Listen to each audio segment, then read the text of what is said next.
Senior যারা আছে, আমার সিনিয়রদের মধ্যে লিন্ডা একজন আছে, যে মেয়েকে আমি প্রথম ইন্ডাস্ট্রিতে এসে আমার ছোট বয়সে বাট আমার সিনিয়র, তাকে আমি জড়ায় ধরে জিজ্ঞেস করছিলাম, আচ্ছা লাইফ কিভাবে করে আপু, তোমাকে তো দেখি, অথচ আমার অনেক জুনিয়র, বয়সে ছোট, বাট আমি যখন ইন্ডাস্ট্রিতে কেবল আসছি, আমি সবাইকে রেসপেক্ট করতে জানি ডিয়ার।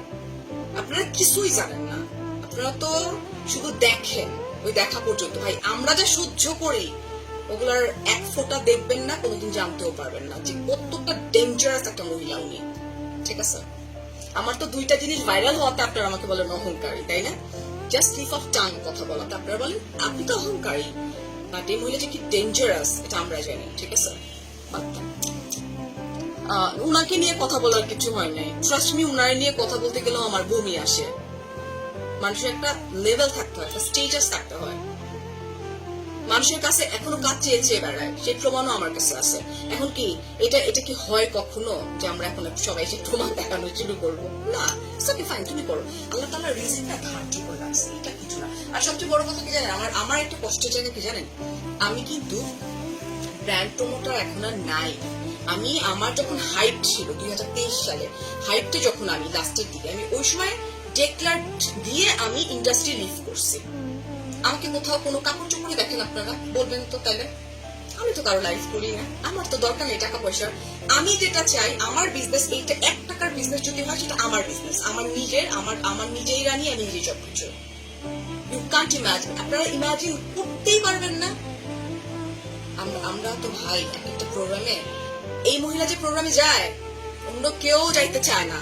একজন অনেক বড় নাম করা টিকটকার সেদিন বলতেছিল সবাই চিনি, তার চেয়ে অনেক বেশি ফলোয়ার। আমাকে বলছিল হাপু এই মহিলা আসছে দূরে, বলতে আমি যদি জানতাম এই মহিলা আসতে আমি আসতাম না। নাম করা টিকটকার যাদেরকে লক্ষ লক্ষ টাকা দিয়ে এখন সবাই হায়ার করে নিয়ে যায়। আর কি শুনবেন ভাই, কিছু এই মহিলা আমাদের বললে আবার ফেমাস হয়ে যাবে। আসলে তো ফেমাস হয়, আসলে তো লোকজন দিয়ে দেখে, দেখো তুমি ভালো। আচ্ছা দিস মফ কালার, কিন্তু আমার কেনার কাস্টমার কিন্তু 300-300 ছিল, 150 মানুষ বাইরে গেল। আমি এই পাড়াতে করবোটা কি?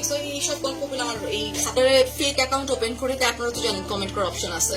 ধরেন কোনো একটা যদি আমি তো স্টেটাস দিই না, যদি কোনো একটা স্টেটাস দিই কি করে, ধরেন টাকা দেওয়ার একটা অপশন রাখে দিয়া তারপর বলে যে গিয়ে গালিগালাজ করে আয়। সময় আছে, বেল আছে, সময়ও নাই বেলও নেই। হ্যাঁ, সময়ও নাই বেলও নাই। আমি মানুষের কষ্টে কষ্ট পাই, এটা উনি খুব ভালো করে জানেন। উনার অতি কষ্টের মুহূর্তে আমি নিজে উনাকে হেল্প করছিলাম আপার লেভেলের লোকজনকে দিয়ে। উনি হয়তো ভুলে গেছে ওই মুহূর্তটা, বাট আমি জানি ওই মুহূর্তে তাকে কেউ, উনার জামাই উনারা হেল্প করেনি, আমি করছিলাম বিভিন্ন নাম্বার টাম্বার দিয়ে। সময় আছে ভালো। হ্যাঁ, উনি হচ্ছে ওই টাইপের, উনার মনে রাখার দরকারও নাই। হ্যাঁ, আর ওই যে সিম্প্যাথি গেইন করার কোনো অপশনই নাই। ওকে, চুপ থাক কামিয়ার বাচ্চা, বাইরে ইন্ডিয়া ফকিনি গুলা কই থেকে দিচ্ছে আমার এলাকা বুঝতেছি না রে। এই যে বাইরে, তাতে বাইরে